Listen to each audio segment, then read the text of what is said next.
Jorge, ¿qué significa para los niños y adolescentes convertirse en ciudadanos del siglo XXI? Por un lado, vivir en el siglo XXI, lo cual es obvio.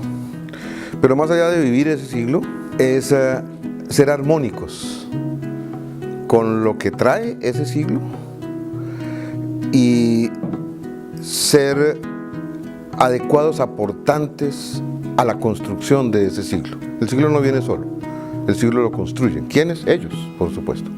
Entonces, ser ciudadanos del siglo XXI, a mi entender, más allá de estar en el siglo XXI, es poder ser armónicos con lo que ese siglo va a demandar y tener la capacidad de aportar como buenas personas a la construcción de un buen siglo. Para mí, esa es la concepción de ser ciudadanos del siglo XXI.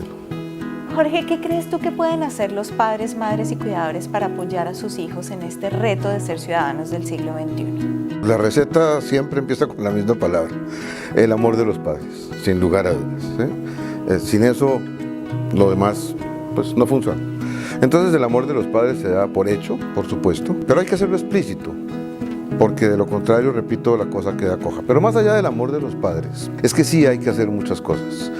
No sabemos cómo será el siglo XXI, pero a pesar de que no lo sabemos, no podemos esperar a que nuestros hijos tengan 35, 40 años para hacer lo que nos toca hacer como padres. Entonces, a pesar de nuestra ignorancia, tenemos que hacerlo y hacerlo ahora. ¿Qué tendríamos que hacer? Lo primero es tener claro que el mundo que se fue, se fue. Entonces no tiene sentido construir a nuestros hijos para un mundo que se fue. Los adultos y más los viejos nos formamos en y para otro momento. Valioso, sin lugar a dudas, pero se fue. Entonces tenemos que tener claridad sobre cuáles de las cosas de ese siglo que se fue ya no serán pertinentes y en cambio cuáles sí serán pertinentes. En ese orden de ideas pues hay muchos elementos. Habrá algunas cosas que siguen siendo ciertas de lo de atrás, aunque la forma es distinta, la construcción de persona, de que nuestros hijos y nuestros nietos se construyan a sí mismos como buenas personas, que cuando termine su ciclo puedan decir como Pablo Neruda, confieso que he vivido, que el mundo que dejé, lo dejé mejor de lo que yo lo encontré, que yo hice mi mejor esfuerzo, que yo viví bien. Y como dice María Mercedes, que fui feliz, pero no feliz como causa primigenia de las cosas, sino feliz como consecuencia de las cosas buenas que yo hice a lo largo de la vida. Entonces eso sigue siendo igual a como era antes, pero la forma ciertamente es un poco distinta. Hay otras cosas que no vienen detrás, la tecnología, por ejemplo. Nuestros niños vivirán en la tecnología sí o sí o sí. Y pretender que no vivan allá es como pretender que no respiren. Van a respirar, sí. Y van a vivir en la tecnología, sí.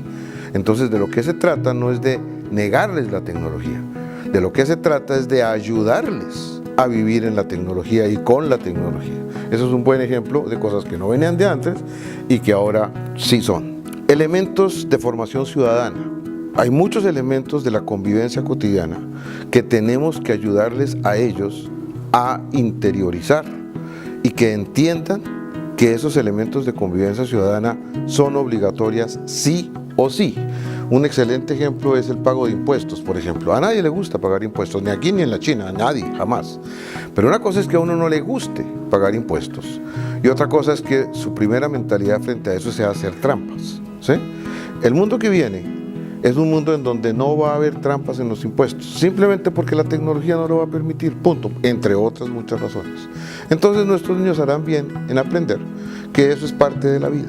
Eso es una competencia ciudadana, por ejemplo, que nuestros niños van a tener que aprender, van a tener que interiorizar en su ADN y van a tener que convivir con esas cosas, sin lugar a dudas.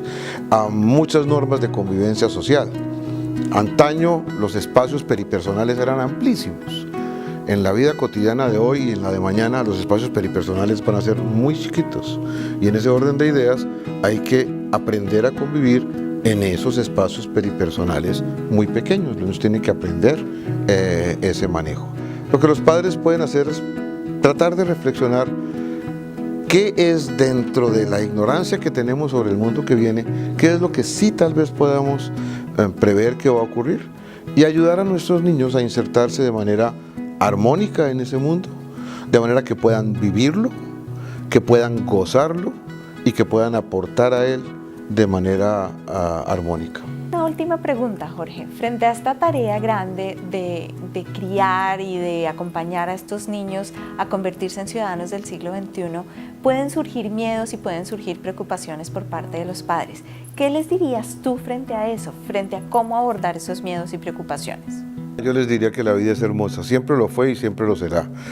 No creo que ningún padre en la historia haya estado exento de esos miedos. Todos miramos el futuro cuando recién nos asomamos a la paternidad o a la maternidad con temor, pero en el camino vamos encontrando que es mucho más lo grato que lo ingrato, que los hijos son una fuente constante de inspiración para seguir adelante y de enseñanzas que nos entregan también ellos sobre cómo se pueden hacer estas cosas.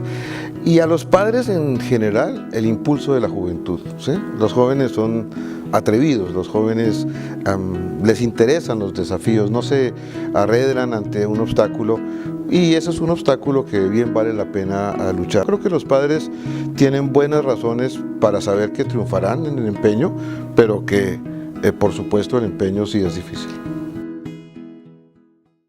Arroz Gelbes, esponjoso y rendidor.